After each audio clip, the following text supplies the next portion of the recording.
Friends, आज हमारा triangle का पार्ट 2 वीडियो है जिसमें हम लोग आज देखेंगे ट्रायंगल का जो फर्स्ट वीडियो में बताए थे कि भुजाओं के आधार पर त्रिभुज के 3 भागों में बांटा गया था। आज बताएंगे दूसरा जो कि कोण के आधार पर त्रिभुज को कितने भागों में बांटा गया है। ठीक है, तो कोण के आधार पर त्रिभुज को 3 भागों में बांटा गया है, जिसमें पहला है न्यूनकोण त्रिभुज। ठीक है, न्यूनकोण त्रिभुज क्या देखिए इसमें क्या बोला गया, ऐसे त्रिभुज जिसके तीनों कोण 90 डिग्री से कम हो न्यूनकोण त्रिभुज कहलाती है।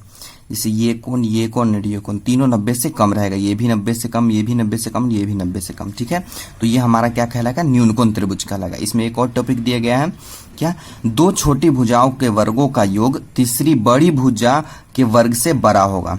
कहने का मतलब ये है, इसमें ये मान लीजिए त्रिभुज है, एक का वैल्यू दिया है 4, एक 6, एक 7, मतलब ये 4 है, ये 6 है, ये 7 है। ठीक है, तो क्या लिखा हुआ है, 2 छोटी भुजाओं के वर्गों का योग, तो 4 का वर्ग 16, 6 का 36, इन दोनों का योग हो गया 52। तीसरी बड़ी भुजाओं के वर्गों से बड़ा होगा, तीसरा हमारा 7 है, उसका वर्ग हो जाएगा 49, इससे बड़ा ये है।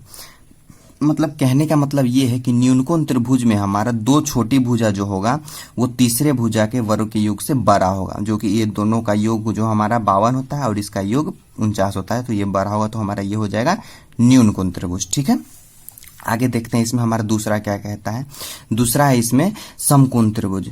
तो समकोण त्रिभुज क्या कहता है, ऐसे त्रिभुज जिसका एक कोण 90 डिग्री हो समकोण त्रिभुज कहलाता है। जैसे ये हमारा समकोण त्रिभुज है, इसमें ये कोण 90 डिग्री है, ये कोण हमारा 90 डिग्री है, तो ये क्या हो गया, समकोण त्रिभुज, थीटा इक्वल टू 90 डिग्री। ठीक है, तो इसमें क्या कह रहा है, देखिए 2 छोटी भुजाओं के वर्गों का योग तीसरी भुजा के वर्ग के बराबर होगा। ठीक है, जैसे कि देखिए 6 है, 8 है, 10 है, 3 भुजा है, तो 6 का हो जाएगा स्क्वायर 36, 8 का 64 और 10 का 100।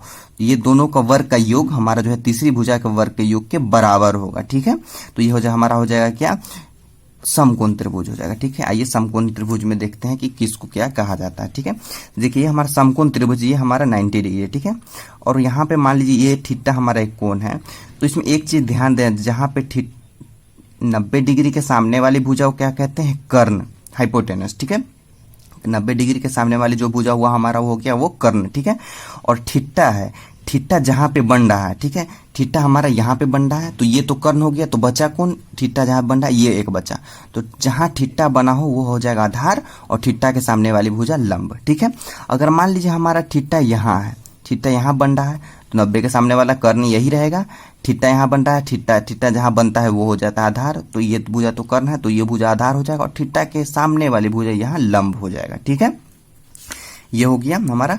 और हम देखते हैं तीसरा कौन सा बनता है। ठीक है, तो हमारा तीसरा है अधिक कोण त्रिभुज।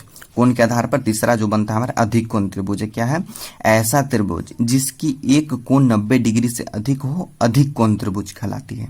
ये वाला हमारा जो एक इसमें कोई भी एक कोण जो होगा वो 90 डिग्री से ज्यादा होगा, वो हमारा अधिक कोण त्रिभुज होगी। ठीक है, इसमें देखिए आगे क्या कहता है, 2 छोटी भुजाओं के वर्गों का योग तीसरी बड़ी भुजा के वर्ग से छोटा होगा। ये एक भुजा, ये एक भुजा, दूसरी 2 भुजा होगा और एक तीसरी भुजा होगा। इन दोनों का योग 3 3 9 और 4 4 16, दोनों का योग जो होगा हमारा होगा तीसरी भुजा से छोटा होगा। ठीक है, मतलब तीसरी भुजा के वर्ग के योग, इसका वर्ग का योग हो गया 36 और इसका हो गया 9 और इसका 16, इन दोनों को ऐड करेंगे तो हमारा हो जाएगा 25 और इसका हो जाएगा 36। तो ये दोनों के योग से मतलब क्या कह रहा है यहाँ पे, ये ध्यान दीजिए, ये दोनों का जो वर्ग होगा ना वो तीसरी जो बड़ी भुजा होगा उसके वर्ग के योग से छोटा होगा।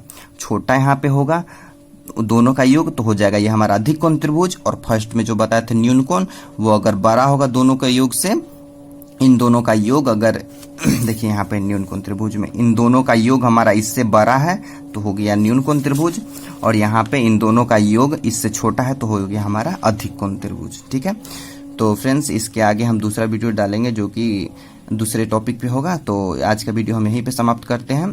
त्रिभुज का जो 2 टाइप था कि त्रिभुज को भुजाओं के आधार पर बांटा गया है और त्रिभुज को कोण के आधार पर बांटा गया है, तीनों में तीन टाइप आते हैं, वो सभी हमने डिस्कस कर लिया और सारे फॉर्मूलों को भी डिस्कस कर लिया है।